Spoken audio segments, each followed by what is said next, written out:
Assalamualaikum warahmatullahi ta'ala wabarakatuh. Berdasarkan video refleksi ini, saya dan rakan-rakan ahli kumpulan saya di mana kami daripada kumpulan Avicenna akan menerangkan tentang budaya tidak ketara, iaitu mengenai dialek Melayu Brunei. Sebelum itu, terlebih dahulu saya ingin memperkenalkan diri saya. Nama saya Nur Aisyah binti Liman dan saya mengambil kursus penerasan Islam di bawah Fakulti Pengajian Islam. Pertama sekali, dialek Melayu Brunei ini menurut Collin tahun 1990, ia adalah merupakan sesuatu yang berfungsi sebagai bahasa pergaulan antara etnik di Sabah berteraskan bahasa Melayu Brunei. Di samping itu, Sabah ini juga sebenarnya merupakan sebuah wilayah yang pernah berada di bawah pertuanan Brunei. Justru, dialek Melayu Brunei ini bukan sahaja dianggap sebagai bahasa, malahan ianya turut dianggap sebagai medium penyatu. Menurut Collins tahun 1990 lagi, di mana beliau menjelaskan bahawa terdapat 9 dialek Melayu di Pulau Borneo. Antaranya ialah seperti dialek Melayu Sarawak, Brunei, Berau, Kutai, Banjar, Bukit, Kota Waringin, Pontianak dan Sambas. Walaupun terdapat perbezaan di antara dialek Melayu Brunei dengan ragam Melayu Sabah, pada umumnya kosakata dan sebutannya tidak menyimpang jauh yang berlaku akibat daripada proses peminjaman antara bahasa sumber dengan bahasa bukan sumber. Selain itu, 9 dialek Melayu di Pulau Borneo menurut Collins tahun 1990 yang baru sahaja saya sebutkan tadi adalah di mana dialek-dialek tersebut pernah menjadi bahasa pentadbiran dan perdagangan sewaktu pemerintahan Brunei dahulu. Akhir sekali, dari sudut ciri-ciri bagi dialek ini adalah di mana ianya bersistemkan pada 3 vokal. Vokal yang pertama adalah seperti penggunaan H pada awal kata. Kemudian vokal yang kedua iaitu penambahan bunyi pada akhir kata tertentu. Yang ketiga, vokalnya adalah seperti di mana inovasi huruf R dan huruf V mewujudkan konsonan panjang pada kata tertentu. Seterusnya, saya Maihana binti Majid, pemegang nomor matriks BA 23110556 akan membentangkan tentang leksikal Melayu Brunei dalam dialek Melayu Sabah. Apakah itu leksikal? Leksikal merupakan satu proses penyerapan bahasa Melayu Brunei ke dalam bahasa kumpulan etnik lain di Sabah seperti dalam kalangan orang-orang Bajau, iaitu Pantai Barat Sabah, Bisaya dan Dusun. Perkara ini bukanlah sesuatu hal yang menghairankan seperti petikan yang dipaparkan di bawah, iaitu Raja yang ke-28 di dalam Brunei, maka manakala telah mangkat Baginda Sultan Shah, naik kerajaan pula saudaran yang bernama Sultan Hasan. Berdasarkan petikan di atas, hubungan sosial antara orang-orang Bisaya dan orang-orang Melayu Brunei pula sudah berlangsung lama, apatah lagi kawasan pertempatan mereka yang berdekatan dengan orang-orang Brunei di Sabah. Faktor ini bukanlah perkara asing bagi mereka. Oleh itu, wujudnya hubungan peminjaman dan penerapan perkataan Brunei ke dalam bahasa Bisaya dan sebaliknya akibat daripada pertembungan ini, maka tidak hairanlah wujudnya leksikal Melayu Brunei dalam Melayu Sabah. Nama saya Siti Nur Aisyah binti Junaidi dan saya akan menjelaskan tentang faktor serta leksikal Melayu Brunei dalam dialek Melayu Sabah. Pertama adalah dari aspek faktor terlebih dahulu, iaitu faktor ekonomi. Faktor ekonomi ini akan menyebabkan terjadinya interaksi budaya antara satu kumpulan etnik dengan kumpulan etnik yang lain yang akan membentuk usaha untuk menggunakan satu medium yang saling difahami. Kedua adalah aspek penghijrahan. Apabila seseorang itu berhijrah ataupun berpindah kerana mencari pekerjaan, maka individu itu akan saling secara tidak langsung berusaha membentuk dan menyesuaikan dirinya secara perlahan-lahan di tempat baharu.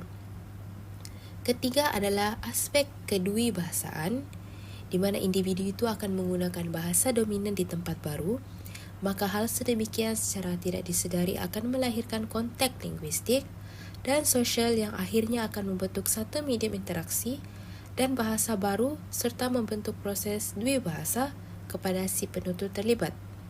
Dan akhir sekali adalah faktor geografi, iaitu perbezaan tempat yang akan menyebabkan berlakunya hubungan peminjaman dan penyerapan perkataan Brunei ke dalam bahasa ataupun dialek Melayu Sabah. Jadi secara tidak langsung, keempat-empat faktor ini yang akan menyebabkan bahasa Melayu Brunei itu berkembang dalam dialek Melayu Sabah. Ini adalah gambaran peta Melayu, Malaysia dan juga Indonesia. Seterusnya adalah jadual satu, iaitu leksikal yang dipinjam terus tanpa perubahan makna. Maksudnya perkataan yang dipinjam dalam satu bahasa ini tetapi tidak berlaku apa-apa perubahan makna. Pertama adalah ambuk. Ambuk ini dalam kamus adalah monyet ataupun kera. Begitu juga dengan dalam dialek Melayu Sabah, maknanya juga kekal, iaitu monyet. Seterusnya adalah cuik. Cuik digunakan dalam bahasa Melayu Brunei yang bawa maksud piring kecil. Tetapi dalam dialek Melayu Sabah, terdapat perbezaan huruf, iaitu cuit, tapi membawa maksud yang sama, iaitu piring kecil. Jurut. Jurut ini berselerak ataupun menjurit dilakukan dalam suatu masa ataupun sekaligus bersusun, berderet ataupun berjajar. Dalam dialek Melayu Sabah, jurut ini juga bermaksud berturutan. Seterusnya adalah kalupis, iaitu penganan yang dibuat daripada beras pulut yang dimasak dengan santan sehingga separuh masak, kemudian dibungkus dengan daun nyirik dap dan dikukus. Baiklah, kalupis ini dikenali juga sebagai kuih. Dalam dialek Sabah juga dia dikenali sebagai pulut dan sebutannya tetap sama, iaitu kalupis. Hai, perkenalkan, saya Angelika Muhammad Ridun. Saya akan menerangkan tentang ciri-ciri bahasa Melayu Brunei. Seterusnya, berkaitan dengan getaran gusi R. Bahasa Melayu Brunei ini mempunyai huruf R. Contoh perkataan benar menjadi bana. Seterusnya, arnab menjadi arnab. Contoh, benar-benar aku ani. Bahasa Melayu Brunei ini tidak mempunyai huruf O. Pertama, orang akan menjadi urang.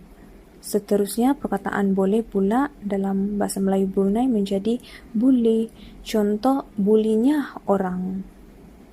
Seterusnya, kata ganti nama diri. Kata ganti nama diri pertama, kedua, dan jamak. Pertama, mereka menjadi durang. Aku, yaitu aku, dan kau, yaitu bis kita. Contoh, andang durang atu. Terusnya, vokal i taling bertukar menjadi ai. Contoh perkataan ialah leher. Dalam bahasa Melayu Brunei ini akan menjadi lihir. Dan perkataan pendek pula dalam bahasa Melayu Brunei ini akan menjadi pindik. Contoh ayat ialah sakit lihirku.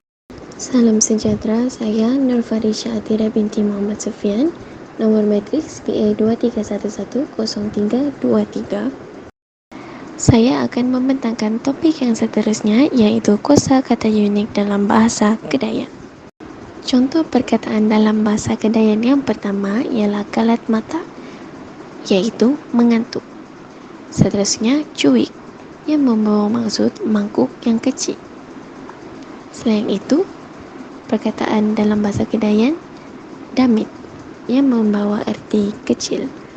Contoh ayatnya ialah damit kau anilai. Ayat tersebut membawa maksud seseorang yang kecil molek. Contoh ayatnya menggunakan kosakata unik.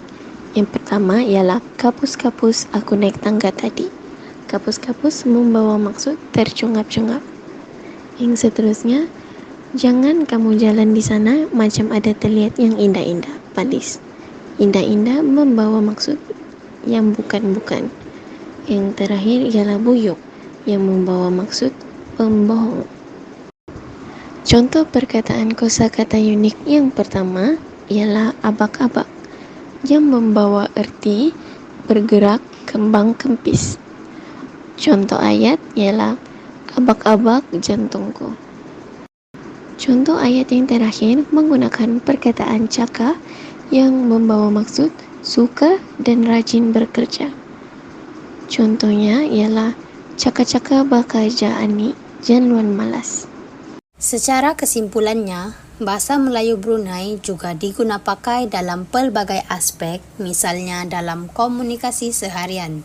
Bahasa ini amatlah unik untuk digunakan kerana sebutan yang ganjil daripada bahasa Melayu moden.